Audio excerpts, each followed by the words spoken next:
The station smelled like rust and old fuel. Park walked through the crowded hallway with his hands in his pockets. His boots made heavy sounds on the metal floor. Around him, aliens of all shapes and sizes moved in different directions. Some had too many arms, others had no arms at all. Did not look at them. He had been living in space for 8 years now. Nothing surprised him anymore. Velar 7 was a trading station at the edge of human space. It was not a nice place. The lights flickered. The air recyclers made strange noises, but it was neutral ground. Humans, aliens, criminals, and merchants all came here to do business. No questions asked. Needed fuel. His ship, the Wanderer, was old and tired, just like him. He was 34 years old, but he felt much older. His hair was getting gray at the sides. His eyes had dark circles under them.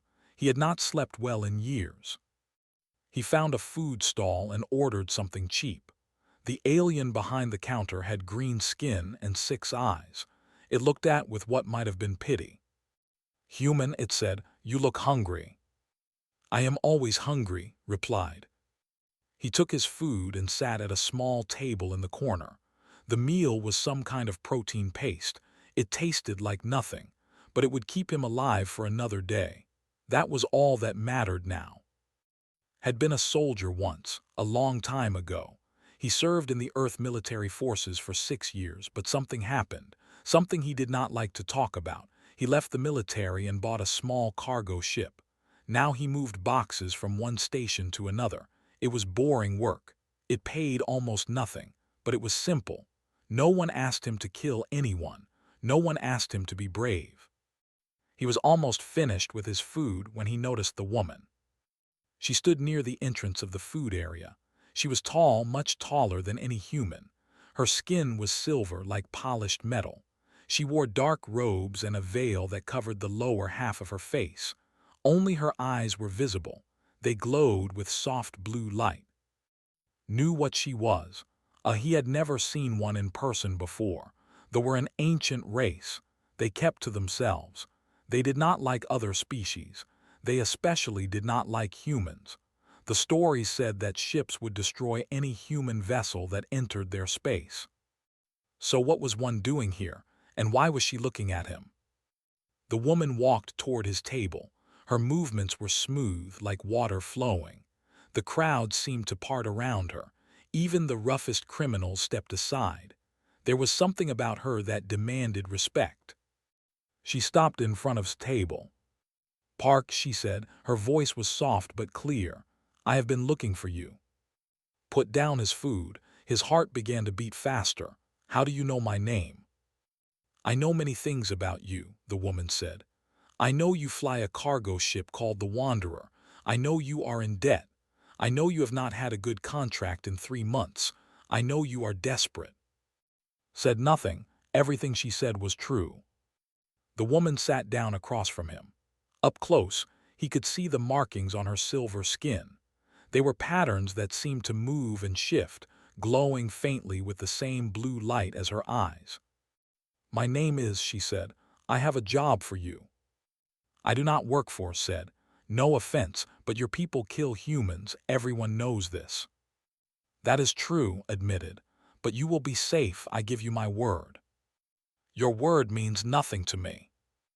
Reached into her robes and placed something on the table. It was a small bag. Opened it and looked inside. His breath caught in his throat. Crystals, blue crystals that glowed with inner light. He knew what they were. Energy stones. They were worth more than his ship, more than 10 ships. There was enough wealth in this small bag to let him retire and live comfortably for the rest of his life. "This is your payment," said. "Half now, half when the job is done." Closed the bag. His hands were shaking. "What is the job?" "I need you to transport a container to the planet. The container is small. It will fit easily in your cargo hold. You will not open it. You will not ask what is inside. You will simply deliver it." To repeated, "Through space, where humans are killed on sight. You will not be harmed. I promise you this." "Why me?" asked. "There are thousands of cargo haulers. Many of them have better ships, faster ships. Why choose a broke human with a broken ship? Was silent for a moment. Her glowing eyes studied his face, felt like she was looking into his soul. Because it must be you, she finally said. No one else will do. That is not an answer. Stood up, she looked down at him with an expression he could not read. The container will be delivered to your ship within the hour. The coordinates for are already programmed into your navigation system. You will leave tonight. Wait, said, I have not agreed to this. You will agree, said. You have no choice. You are out of money, you are out of options, and deep inside you are curious. You want to know why I chose you. She was right, hated that she was right. Fine, he said. I will do it. But if this is a trap, if your people try to kill me, I will find a way to make you regret it. Made a sound that might have been a laugh. Then she reached up and removed her veil. Stared, her face was beautiful in a strange alien way. High cheekbones, a small mouth. But it was her eyes that held him. They were old eyes, eyes that had seen terrible things, eyes that held secrets. Park, she said softly, you saved my world once. You simply do not remember. The words hit him like a punch to the stomach. He opened his mouth to speak, to ask what she meant, to demand an explanation, but was already walking away. She moved through the crowd and disappeared around a corner. Sat alone at his table. His food was cold. His hands were still shaking. He looked at the bag of crystals on the table. You saved my world once. You simply do not remember. What did that mean? He had never been to space. He had never even met a before today. His military service was boring. Border patrol, guard duty, nothing special. He would remember saving a world. Would he not? A strange feeling crept through him. It was like an itch in the back of his mind, a shadow at the edge of his memory. Something was there, something he could not quite see. He grabbed the crystals and stood up. He had a job to do.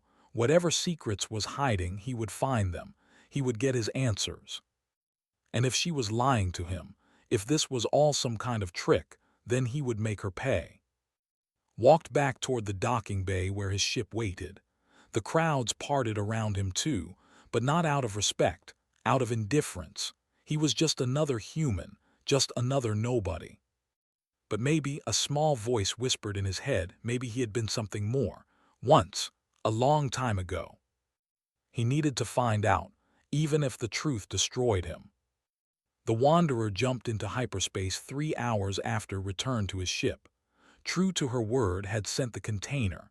It was black and smooth, about the size of a large suitcase. It had no markings, no locks, just a perfectly sealed box that hummed softly when he touched it. Put it in his cargo hold and tried not to think about it. The journey would take 5 days. 5 days through the most dangerous space in the galaxy. 5 days alone with his thoughts and questions. On the first day, nothing happened. Ran system checks. He cleaned his cabin. He ate protein bars and drank recycled water. He tried to sleep but could not. Every time he closed his eyes, he saw his face. He heard her words. You saved my world once. It was impossible. He would remember something like that. Saving a world was not something a person forgot. On the second day, the Wanderer dropped out of hyperspace at the first checkpoint. His blood went cold when he saw the warship. It was massive, 10 times the size of his little cargo vessel. Its hull was covered in the same shifting patterns he had seen on Skin. Weapons pointed at him from every angle. He waited for death. He was certain it would come, a flash of light, then nothing. But the warship did not fire. Instead, a light scanned his ship. Once, twice. Then the warship moved aside. A channel opened in his communication system. Human vessel, a voice said. You may pass. Safe journey to you, Honored One. Honored One did not understand, but he was not going to argue. He flew past the warship as fast as his old engines could carry him. The same thing happened at the second checkpoint, and the third. Each time, massive warships scanned him and let him pass. Each time they called him Honored One. Once, he saw the crew of a warship through a viewing window. They were standing at attention. Their heads were bowed. What was happening? Why were they treating him like this? On the third night, could not take it anymore. He went to his ship's computer and began searching. He used old military codes, black market decryption software, anything he could find. It took hours, but finally he found something. A classified file, buried deep in the military archives. Most of it was redacted. Black lines covered the text, but he could read enough. Operation Shadow Light, 12 years ago. A secret mission to an unnamed alien world. A platoon of soldiers was sent to help fight an enemy called the Hollow. The mission was erased from all records. The soldiers who survived had their memories wiped.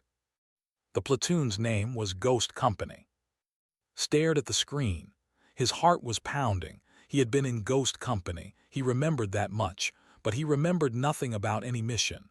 His records said he spent those months on border patrol.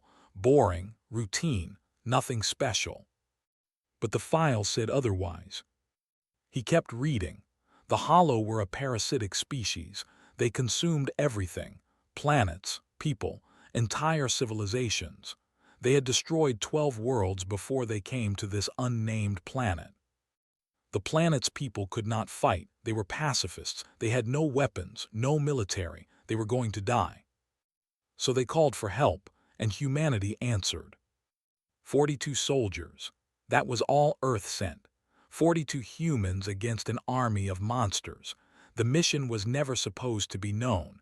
The soldiers were never supposed to come home. But they held the line. For 3 days they fought. They died. They gave the planet's people time to activate an ancient weapon that destroyed the Hollow forever. 39 soldiers died. 3 survived. Their memories were erased. The mission was buried. Was one of the 3. He pushed away from the computer. He was breathing hard. His hands were shaking again. This could not be real. It had to be a trick, some kind of elaborate lie. But then the memories started coming. They came in pieces, flashes of images, sounds, smells. He saw silver trees burning. He heard screaming. He felt blood on his hands, not his blood, someone else's. He saw a child, a small girl with silver skin and glowing eyes. She was crying. He was carrying her, running through fire and smoke. Monsters were chasing them, things made of darkness and teeth. "Hold on," he heard himself say. "I will not let them take you." Gasped and opened his eyes. He was on the floor of his cabin. He did not remember falling. His face was wet with tears. The memories were real. He knew it now. He could feel them inside him. They had been locked away for 12 years, but they were breaking free. A sound from the cargo hold made him jump. The container, the humming had grown louder, stronger. He walked to the cargo hold on shaking legs. The container sat in the center of the room. It was vibrating slightly. Soft blue light leaked from the seams. Something inside it was waking up. Reached out to touch it. The moment his fingers made contact, the humming stopped. The light faded. Everything went quiet. Then a voice spoke inside his mind. "You came back." It was Not's voice. It was older, deeper. It was the voice of something ancient. "I have been waiting," the voice continued. "Waiting for the one who bled for us. Waiting for you to remember." "Who are you?" whispered. "I am the heart of, I am the memory of a world, and I am your guide now. The truth is coming, Park, all of it. Are you ready?" Did not answer. He was not sure he would ever be ready. But he had no choice now. He was already on the path. The only way was forward. On the 5th day, the Wanderer dropped out of hyperspace above a beautiful silver planet. Oceans sparkled like mirrors. Cities of crystal towers rose toward the sky. It was the most beautiful thing had ever seen. The world he had saved, the world he had forgotten. A message came through his communication system. "Welcome home, honored one. The High Keeper awaits you." Looked down at the planet. Somewhere down there was waiting. She had answers, she had truth. and he had 12 years of lost memories to reclaim. He began his descent. The Wanderer shook and groaned. Warning lights flashed, but the old ship held together. It always did. "Just a little longer," said to his ship, "then we can rest." The clouds parted. The surface of rose to meet him, and in the back of his mind the ancient voice spoke again. "Welcome home, hero of the Silver Dawn. Your story is not over. It is only beginning." Did not feel like a hero. He felt tired and confused and afraid. But he had come too far to turn back now. Whatever waited for him on, he would face it. He owed that much to the 39 soldiers who never came home. He owed that much to himself. The landing pad was surrounded by thousands of. They stood in perfect silence.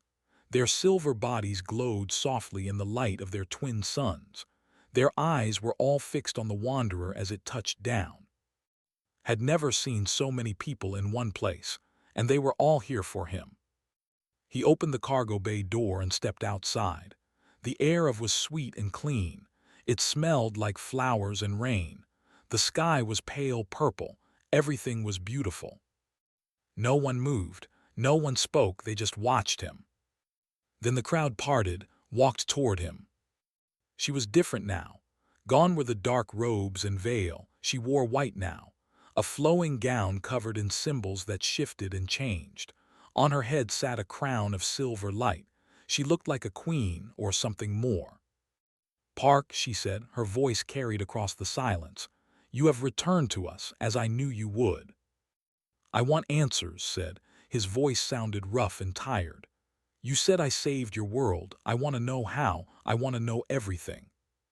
Nodded. She raised her hand and gestured toward a tall building in the distance, a palace of crystal and silver.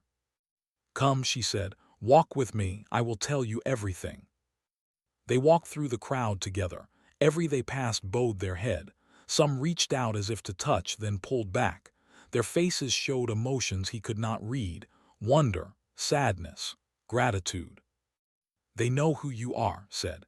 "Every child on grows up hearing the story of the humans who came when no one else would." "Tell me the story," said, "the real story." Was quiet for a moment, then she began to speak. 12 years ago the Hollow came to our world. You have learned about them, I think. They were monsters, living darkness that consumed everything. They had already destroyed 12 planets. We were to be the 13th. They walked through a garden of silver trees.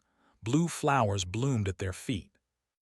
"My people are not warriors," continued. "We have no weapons. We do not believe in violence. We thought we could reason with the Hollow. We thought we could hide. We were wrong." "What happened?" "They killed millions of us in the first week. Our cities burned. Our families were torn apart. We sent calls for help to every race in the galaxy. No one answered. They were too afraid of the Hollow, or they did not care about us. They reached a bridge over a river of silver water, stopped and looked at the flowing current. Then your people answered, humans, a species we did not trust, a species we feared, but you came anyway, 42 soldiers in a small ship. You came to fight monsters for people you had never met." Felt the memories stirring again. He saw flashes of his, faces he had forgotten, names that were coming back to him. Sergeant, she was their leader, a woman with short hair and hard eyes and a voice that could make mountains move. Private, just a kid, 19 years old, always smiling, always making jokes even when death was close.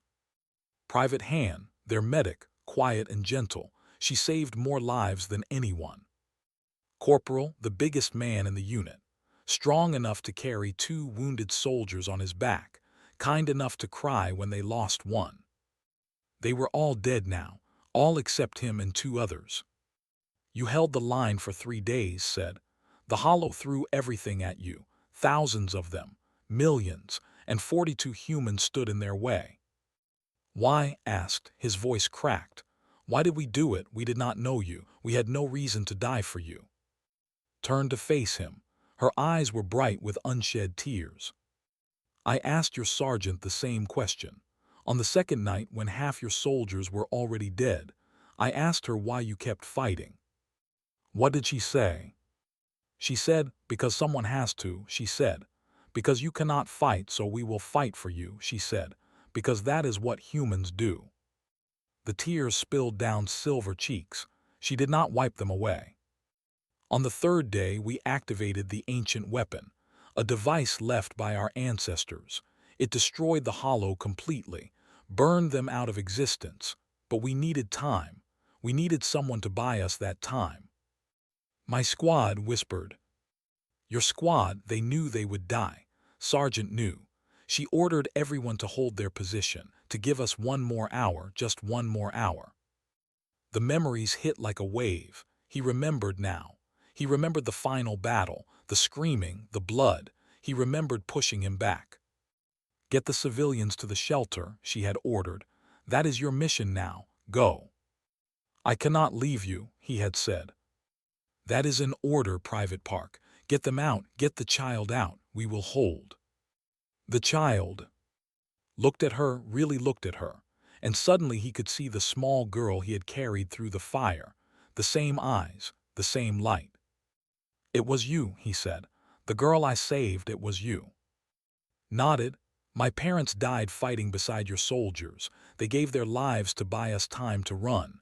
You carried me for 2 hours, through burning forests, through the Hollow's lines. You were injured, bleeding, but you never stopped. I remember, said. The words came out like a sob.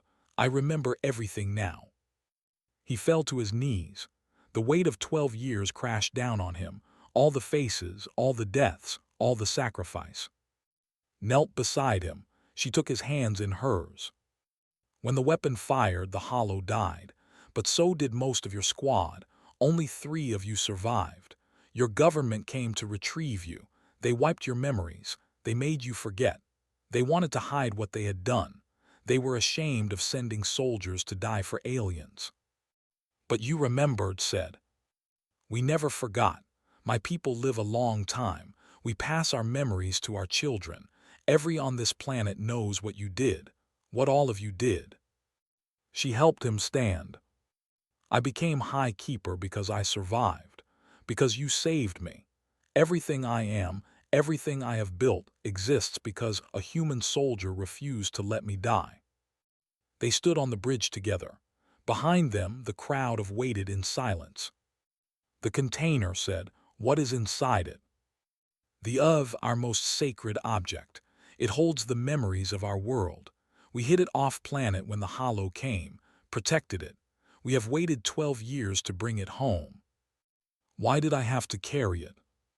Smiled, it was a sad smile, a beautiful smile. Because our law says sacred objects must be carried by those who have bled for. You bled more than anyone. You earned the right. Thought of the 39 soldiers who would never see this world, who would never know that their sacrifice meant something. I am not a hero, he said. I am just a man who survived when better people died. Shook her head. You are exactly what a hero is. Someone who did not want to fight but fought anyway. Someone who wanted to run but stayed. Someone who carried a scared little girl through hell because she had no one else. She touched his face gently. Welcome home, Park. You have earned your rest. But knew somehow that rest was not coming. Not yet. Something was wrong. He could feel it in the air. He could see it in the worried looks of some of in the crowd. His story on was not over. It was just beginning. The trouble came on the second day. Had been given a room in the Crystal Palace, a beautiful room with windows that looked out over the Silver Sea. Servants brought him food and clean clothes. They treated him like a king. But he could not enjoy it. Something felt wrong. Came to see him that evening. Her face was pale, her light had dimmed. There is a problem, she said. Tell me. She sat down heavily.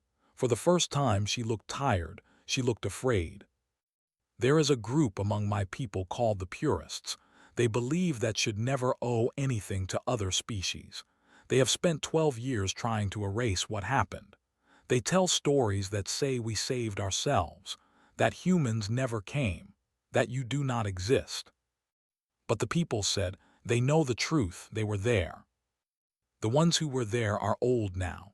Their children believe what they are told, and the purists are powerful. Their leader, Elder Thane, has many followers. He controls much of the government. Felt his hands tighten into fists. What do they want? They want you dead. If you are dead, they can say you were never real. They can bury the truth forever. And what about you? You are the High Keeper. Can you stop them? Shook her head. The High Keeper has spiritual power, not political power. I can speak. I can guide, but I cannot command. Elder Thane has called for a tribunal, a trial. A trial for what? I have done nothing wrong. You exist. To them that is enough. The trial was held in a great hall at the center of the capital. Thousands of crowded inside. More watched from outside. The entire planet seemed to be holding its breath. Stood alone in the center of the room. He wore the simple clothes of a cargo hauler. He had no weapons, no allies, just himself. Elder Thane sat above him on a high platform. He was old, older than any had seen. His silver skin had faded to gray. His eyes held no light, only cold hatred. This human claims to be a hero, Thane said. His voice echoed through the hall. He claims his people saved us. This is a lie, a trick. Humans are violent creatures. They destroy. They do not save. Murmurs ran through the crowd. Some nodded in agreement. Others looked uncertain. The records were faked, Thane continued. The memories were planted. This is an invasion. The humans sent this man to weaken us, to make us dependent, to destroy our pride. He pointed at, I say we execute him. We end this lie once and for all. Then we burn every trace of this false story. Our children will know the truth. That's saved, that we need no one.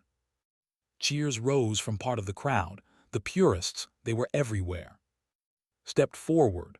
I speak against this. I was there. I saw the humans fight. I saw them die. This man saved my life. You were a child, Thane said coldly. Children remember what they want to remember. Your testimony means nothing. More murmurs. The crowd was divided. Some believed Thane. Most did not know what to believe. Thane smiled. It was an ugly smile. We will vote. All those who say the human should die, raise your hands. Hands went up, many hands, too many. Watched his death approaching. He could fight. He could try to escape. But what would that accomplish? He would die anyway, and the truth would die with him. Then he thought of something. Wait, he said. His voice cut through the noise. Everyone turned to look at him. Before you vote, I want to see it. Thane frowned. See what? The memorial. Told me there is a memorial for I want to see it. Silence fell over the hall. Thane's face went pale just for a second, but saw it. There is no memorial, Thane said quickly. Another lie. Then take me there. If there is no memorial, I will go quietly to my death. But if there is one, then you have been lying to everyone in this hall. The crowd erupted. People shouted at each other. Some demanded the memorial. Others said it did not exist. The noise grew louder and louder. Finally, an old stood up in the crowd. Her skin was wrinkled. Her light was faint, but her voice was strong. I helped build the memorial, she said. With my own hands, 50 years ago. It stands in the old quarter. Elder Thane ordered it destroyed, but we rebuilt it. Every time he tore it down, we built it again. It is still there. The hall exploded with noise. People were screaming, fighting. The purists tried to restore order, but it was too late. The truth was out. Grab's arm. Come now, before Thane does something desperate. They ran through the chaos. Others joined them, ordinary people, workers, teachers, elders. They formed a wall around and guided him through the streets. The old quarter was on the edge of the city. The buildings here were ancient, worn, beautiful, and in the center of a small courtyard stood the memorial. 39 silver pillars, each one carved with a name, human names written in script. Han, all of them, every soldier who fell. Walked among the pillars, he touched each name. He remembered each face. The memories flooded back completely now. Nothing was hidden anymore. They tried to destroy this, a young said. My grandmother helped rebuild it. She told me the stories, the real stories, about the humans who came when no one else would. More gathered around the memorial, hundreds of them, then thousands. They stood in silence looking at the pillars. Some were crying. Then Elder Thane arrived. He came with soldiers, armed soldiers carrying weapons that glowed with deadly light. This ends now, Thane shouted. Arrest the human, destroy this monument. Anyone who resists will be considered a traitor. His soldiers moved forward. The crowd shrank back, but did not move. He stood in front of the memorial, in front of his friends' names. I did not come here to be thanked, he said. His voice was calm, clear. I came because a woman I do not remember saving asked me to.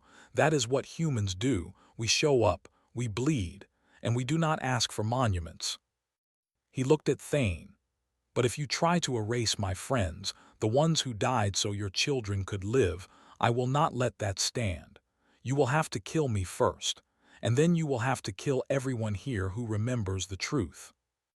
Thane's face twisted with rage. So be it, kill them all. His soldiers raised their weapons. But before they could fire, something happened. Ordinary stepped forward. They stood beside, one by one. Then dozens, then hundreds. They formed a wall of silver bodies between the soldiers and the memorial.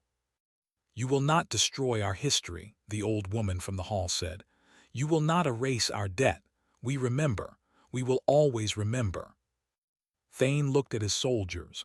His soldiers looked at the crowd, at their friends, their families, their neighbors. One by one, the soldiers lowered their weapons. No, the leader of the soldiers said, we will not kill our own people, not for a lie. Thane screamed in fury. He grabbed a weapon from a soldier and aimed it at. Moved without thinking. Years of training took over. He knocked the weapon aside and struck Thane hard across the face. The old fell to the ground. The crowd cheered. The sound shook the city. Thane looked up from the ground. His face was bleeding. His power was broken. This is not over, he hissed. Look down at him. Yes, it is. He turned his back on Thane and faced the memorial. His friends. I am sorry I forgot you, he whispered. I am sorry it took so long to come back, but I remember now. I will always remember. The sun set over. The silver pillars glowed in the fading light. And for the first time in 12 years, Park felt at peace. But he knew the work was not done. Not yet. There was still one more thing he had to do. 1 month passed on. Many things changed. Elder Thane was arrested. His followers scattered. The purists lost their power overnight. The truth, so long buried, finally came into the light. The government made a formal announcement. They called it the Declaration of Blood. In front of the entire planet, they acknowledged what happened 12 years ago. They spoke the names of the 42 humans who came to save them. They promised that the debt would never be forgotten.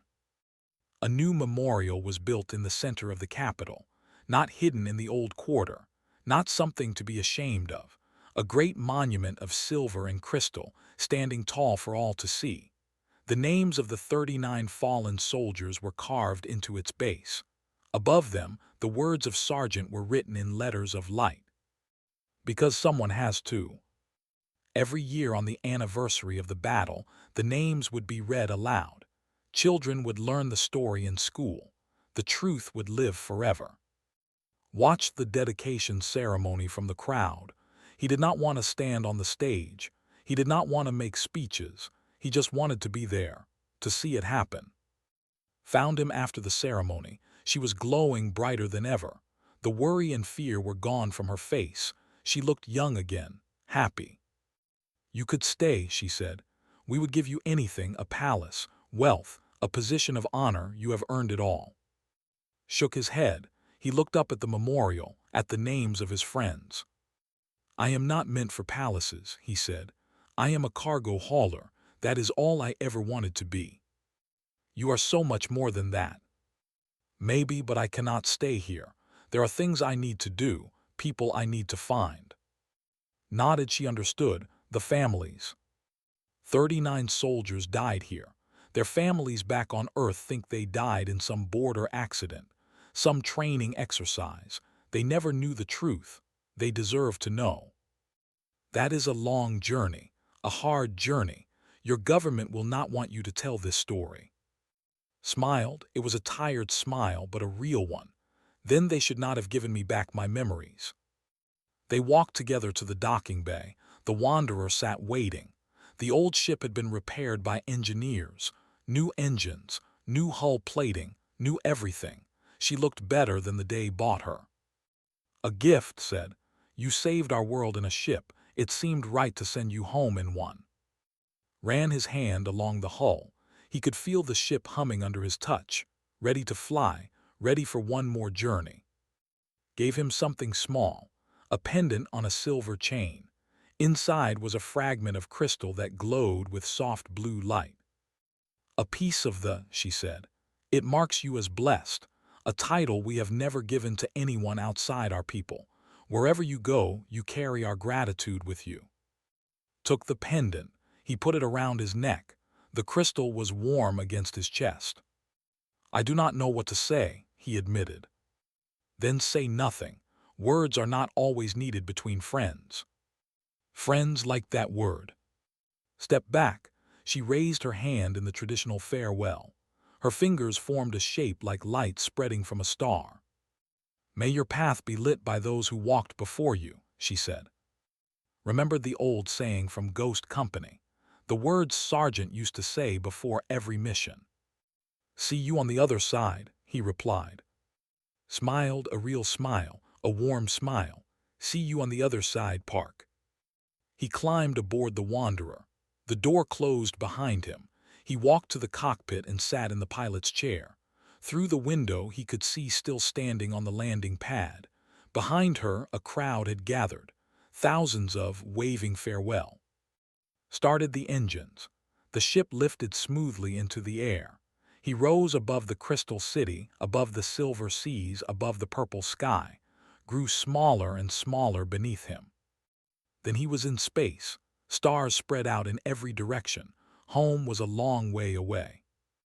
He set the course for Earth. 5 days of travel, 5 days to prepare for what came next. On the console in front of him, he opened the old military files. The personnel records of Ghost Company. 39 names, 39 faces, 39 families who needed to know the truth. He started with Sergeant. She had a sister back on Earth, a woman named. The record said she still lived in the same city where grew up. Began to write. "Dear Ms., my name is Park. I served with your sister 12 years ago. I am writing to tell you what really happened. I am writing to tell you that she was a hero, the bravest person I have ever known. She saved a world. She saved millions of lives, and she deserves to be remembered." He wrote for hours, one letter after another, 39 letters in total. Some were long, some were short, all of them were honest. When he finished, his eyes were red, his hands ached, but he felt lighter than he had in years. The pendant glowed softly against his chest. He thought about the memorial, about the thousands of children who would grow up knowing what humans had done for them. We show up, we bleed, and we do not ask for monuments. That was what Sergeant believed. That was what all of them believed. You did not fight for glory. You did not fight for thanks. You fought because it was right, because someone had to, because the universe was dark and cold and full of monsters, and the only thing that mattered was the light you could bring into it. Understood that now. He had forgotten it for 12 years, but he would never forget again. The Wanderer jumped into hyperspace. The stars stretched into lines of light. Earth was waiting. So were 39 families, 39 stories, 39 debts to be paid. And after that, did not know, maybe he would keep hauling cargo. Maybe he would find something else. It did not matter. Whatever came next, he would face it the same way he had faced everything else. One day at a time, one step at a time, one breath at a time. In the quiet of his cockpit, Park closed his eyes. He thought of his friends. He thought of the ones who did not come home. He thought of a scared little girl with silver skin and glowing eyes, asking him why humans kept fighting. "Because someone has to," he whispered to the empty ship. "Because that is what we do." The wanderer flew on through the darkness. A small ship carrying a single man. A man who had saved a world and forgotten. A man who had remembered and found his purpose again. Behind him, turned slowly in the light of its twin suns. A world of silver and crystal. A world that would remember humanity forever. And in front of him the stars waited, bright and cold and full of possibility. Park smiled. The journey was not over. It was just beginning.